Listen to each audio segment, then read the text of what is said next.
Cette vidéo va vous présenter le processus de réflexion par rapport à la planification d'un cours en ligne selon le modèle ADI. Donc, la première chose qu'on doit se poser comme question, c'est quel mode de diffusion on veut utiliser. Donc, est-ce que c'est un cours en présence?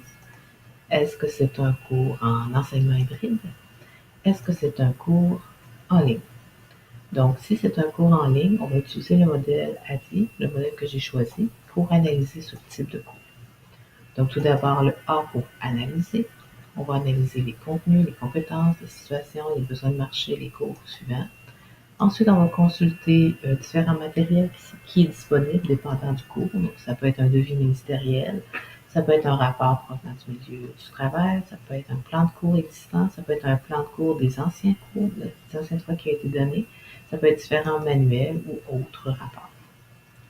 Ensuite, on va planifier le plan de cours en tant que tel, les plans de leçons, les évaluations. Et comment on va faire ça? Lors du design. Donc, le D de ADI pour designer. On va choisir des stratégies, on va faire des évaluations, on va regarder les contenus plus spécifiques, quels sont les savoirs, les savoir-être, les savoir-faire. Ensuite de ça, on va choisir les stratégies pédagogiques de méthode active. Pourquoi des méthodes actives? Parce qu'un cours en ligne, l'étudiant est plutôt laissé à lui-même, donc il doit s'autodiscipliner, avoir une certaine autonomie, être de façon autonome. Et pour cela, s'il utilise des méthodes actives, ça va lui permettre d'être toujours en réflexion, en construction du savoir. Il ne sera pas passif, il va être actif dans son apprentissage. Donc, on va aussi choisir des évaluations de type authentique, préférablement, afin que les évaluations soient directement en lien avec sa future profession, en lien avec son expérience ou en lien tout simplement avec le contenu qu'il a vu, mais transférable à son contenu. Donc, les stratégies pédagogiques, il ne faut pas oublier qu'ils doivent s'arrimer aux évaluations. Donc, les stratégies doivent préparer au type d'évaluation qu'on peut leur proposer. Donc, on doit aussi choisir des contenus en fonction des compétences. On va parler de micro-planification. On doit aussi choisir les ressources que l'étudiant va utiliser. Est-ce un livre? Est-ce des articles? Est-ce des sites web? Le deuxième D d'ADI pour développer. Donc là, on est dans le mode de production. Donc, on fait le choix de la plateforme, des fonctionnalités. Les plateformes dépendent du choix de l'institution souvent. Mais il se peut qu'on ait le choix de plusieurs plateformes. On doit aussi développer des activités et choisir la façon qu'on va présenter le contenu. Créer les tutoriels qui vont aider l'étudiant, autant au niveau technique qu'au niveau pédagogique, au niveau du contenu. Donc, les tutoriels vidéo, ça peut être des captures d'écran, des images, ça peut être des procéduriers ou d'autres. On doit aussi rédiger des ressources, comme des pages de contenu.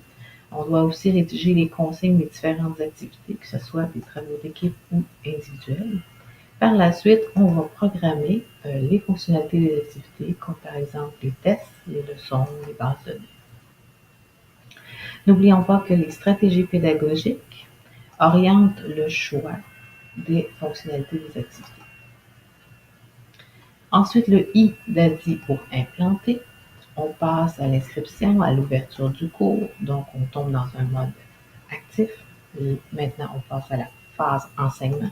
On va choisir les outils de communication pour encadrer. Est-ce qu'on utilise le courriel personnel, le courriel de l'institution, le courriel de la plateforme?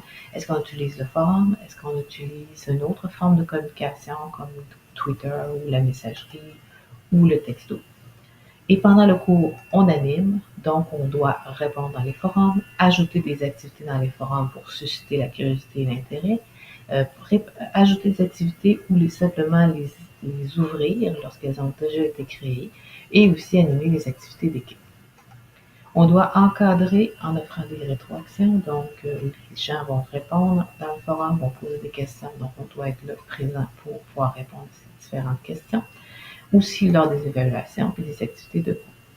Et à la fin, on doit évaluer chaque étudiant selon les commentaires formatifs et sommatifs pour lui attribuer une note. Une fois que c'est fait, on doit transmettre cette note à l'institution. Le E de ADI, c'est évaluer, donc le cours est terminé, on va évaluer le cours pour l'améliorer et pour améliorer son enseignement. Donc, on va rechercher tout d'abord des solutions aux problèmes qu'on a vécus. Ça peut être d'aller se former en suivant différents cours. Dans ces cours, vous allez faire de la recherche et de la recension d'écrits. Ça peut être aussi de rechercher des solutions en effectuant de la recherche. Donc, vous êtes dans un mode de développement professionnel. Voilà.